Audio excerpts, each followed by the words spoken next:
Okay, here goes then. Thank you so much, ladies and gentlemen. Welcome and thank you for giving me the opportunity to present. And of course, at the UIP, it's all about us wanting to create a legacy that we can be proud of for the generations to come. And I think that is what drives us. And of course, I'll run you all through very quickly with this. This is basically our ethos, our self-confidence formula for everyone that works here, and basically wanting to do things and uplift not just the community, but also make our country a better place to live in.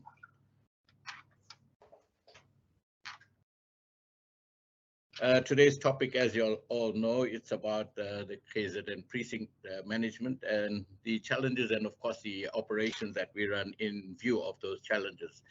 Now, as Anne has alluded earlier, I do wear many hats, and I think that is why most of my hair is gone. But yeah, these are the main entities that we are operating. Basically, the UIP company itself that has been in existence in the late 1990s. And of course, Place Management KZN, which is of course akin to your association up in Gauteng. And the Strategic Urban Management is another NPO that we run. And of course, the newly inaugurated city changes, which I will dwell on a little more. These are the city precincts that we are currently operating, basically the South Beach, the CBD, Northeast Business District, and of course the Cultural Precinct. And these are some of the industrial precincts that we are currently running. The top one being Prospecton Industrial Precinct, which was initiated by Toyota South Africa, for which we are grateful, and I think so are they. And currently we are busy with the Transnet to do the Maiden Wharf precinct. And of course, they've got a few other areas. I would think 3 more areas in the port. But this is something that we are just running as a pilot for them to show them how it works, and they can take it up further as we go. Overview of the Prospecton Industrial Precinct. You can see it's quite large. And I think this has to be the highest rate paying area in KZN. And just for you all to see which part we are taking on, it's the Maiden Wharf area from the railway tracks basically to the wharf front. And currently we are in discussions with the National Treasury. They had a representative come down and meet with us last week. I'm sure you all might have heard of it, but they have identified 5 industrial precincts around the country that they will want to rejuvenate and reinvigorate. And they came to us and tasked us with getting the Jacobs precinct off the ground. Of course, we are still in negotiation. As you can see, they've just shaded that area green. So I asked the question that even though you're looking at empty land area to the left of it, that all, I think this is an older picture because there's a lot of warehousing and other building work going on there. And then it begs the question, if we're going so far, what about the area to the top of it, opposite South Coast Road, which is also an industrial area that should be inclusive. So I'm in discussions with them to see whether they will want to extend or just focus on this area that they have shaded. Okay, now we get to the issues, the challenges that we face. As you can see, crime is rampant, it's on the increase, and despite the best efforts of ourselves in conjunction with law enforcement officials, it's like stopping the incoming tide, and we do the best we can insofar as taking care of what goes down in our precincts. And I will talk more about that as we go. I'm just highlighting the challenges to be on time, and of course, crime and grime that everyone faces. This is a major problem because it is winter now, and Durban being the warmest place in winter here in South Africa, we see a huge influx from the other provinces as well as from without our borders that come in for the winter. And of course, they like it so much that they tend to stay. And this is a huge, huge problem for us.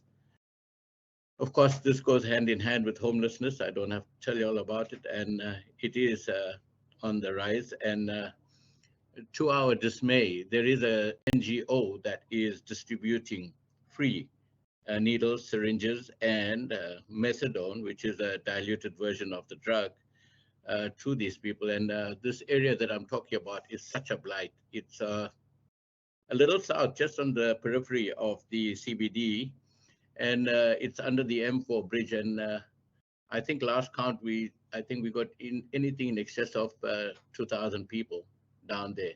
Of course, the city makes like if they ignore it long enough, it'll go away. It's not. It's just festering and getting worse. In fact, we have regular cleanup and other operations there together with Metro Police and SAPS. And unfortunately, last week, some of them were so high on the drugs that they had injected themselves with that they actually stoned some of our people, including the Metro Police. So that wasn't so nice. But these are the challenges that we face and the gauntlets that we run when we try and do something to alleviate the situation. Of course, service delivery, I think maybe Western Cape has got a better handle on it, but insofar as this is going, it's a pits really, and everybody is so disappointed, and there's lots of talk about withholding rates and all the rest of it that's going on in the communities.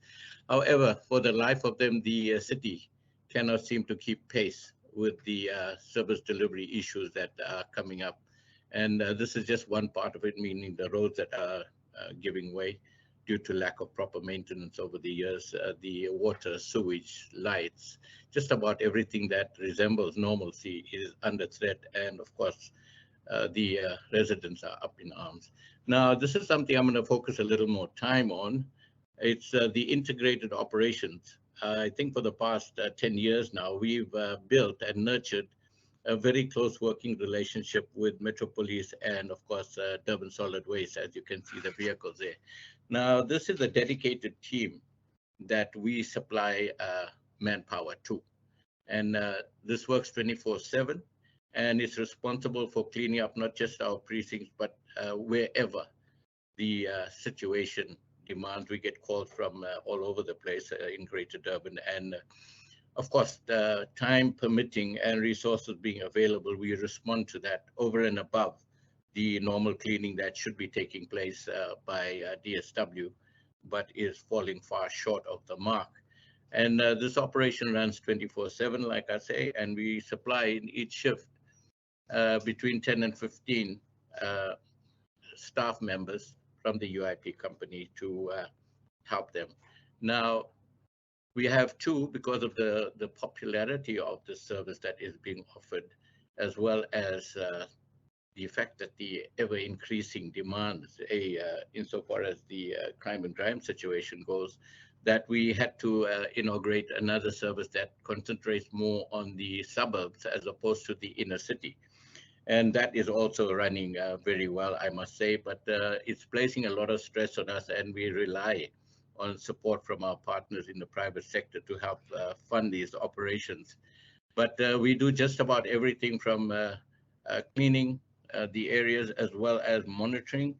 And there is that one arm that works with Metro Police and does inspection of illegal informal trading within the city.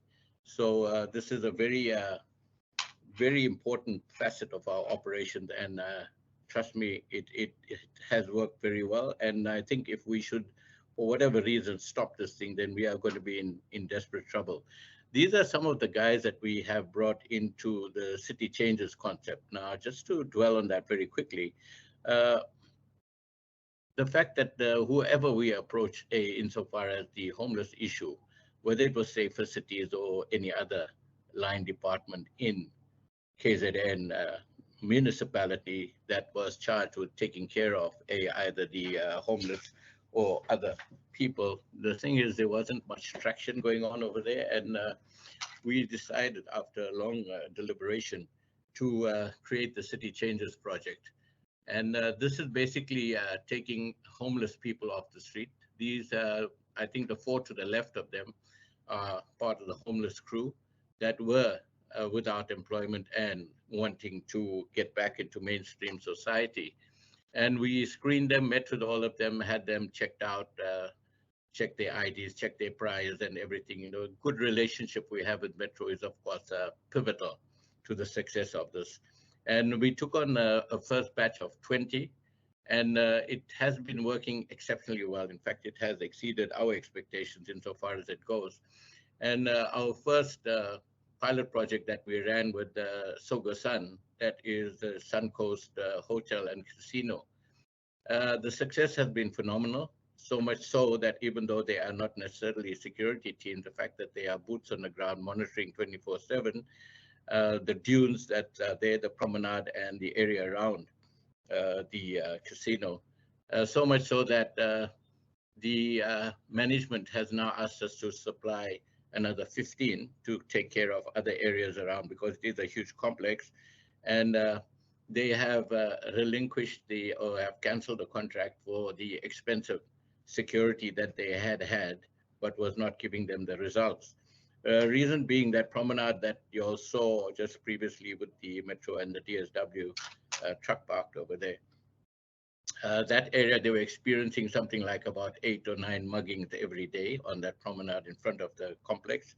And next door to that is the Pirates Life Saving Club. And the parking area over there, they were having no fewer than 4 or 5 cars being stolen there day and night. Now, we are very grateful that these guys are working well. And as you can see in the image, we've got 2 of our supervisors over there, the full-time UIP company guys that are there just to show them the ropes and monitor them and supervise them to make sure that they are doing exactly what is intended. And it's working very well, so much so that we have already introduced a similar concept, a similar team into Maiden Wharf area already. So this is something that I think can be replicated just about anywhere. And I think all we need is the support and buy-in from the private sector. You all will notice that I'm not dwelling too much on the municipal side of things, simply because of the fact that we have serious challenges over here. They are not coping with service delivery in any sense of the word. And furthermore, I'm sure you all know that we are now into Section 154, and everybody's scrambling to cover their behinds because of the mismanagement that has been going on in the past years. So what we are doing rather is we are partnering with people that are sympathetic to it, and of course wanting to alleviate the plight of the homeless and improve their surrounding area as well. So yeah, it's a good operation, and I'm willing to share more notes on that with everybody insofar as getting that going. And I call it City Changes because the name can be applied just anywhere: Johannesburg, Cape Town, Pretoria, wherever. This here is basically our Fusion Center incident record book. Now we have, again, because of our partnership with disaster management, we head up the technical task team that responds as first responders to any natural or man-made disaster that occurs in the KZN, immediate KZN area. And we have a 24/7 desk that is manned by our personnel as well. And we still insist on keeping longhand notes on it on notebook, as opposed to going digital and line, because this cannot be diddled or fiddled with. At the end of the day, the record is there, and we are very adamant, because 9 times out of 10, what we find is that if we log a complaint and nothing gets done with it, oh dear, nothing gets done about it, and they politely come back to us and telling us that, oh, the complaint has been resolved. And of course, when you track back, someone has taken it off the system, and that is why we do not get activity on it. So we have this desk there, and in addition, we also supply 2 day and 2 night shift personnel in the disaster management control room that monitors all the cameras that the city has. This is the aftermath. Of course, I'm talking about disaster management, and the thing is, we work with NGOs, at least 30 plus NGOs that come in. Immediately we get either the location of the disaster or the numbers that are there that have been affected. Mostly we've been handling fires in informal settlements as well as floods, and recently we had that mini cyclone that hit us. So we've got to respond to that, firstly to make sure that the guys are fed immediately thereafter the first meal comes up, and of course provision of blankets, clothing, mattresses and whatever.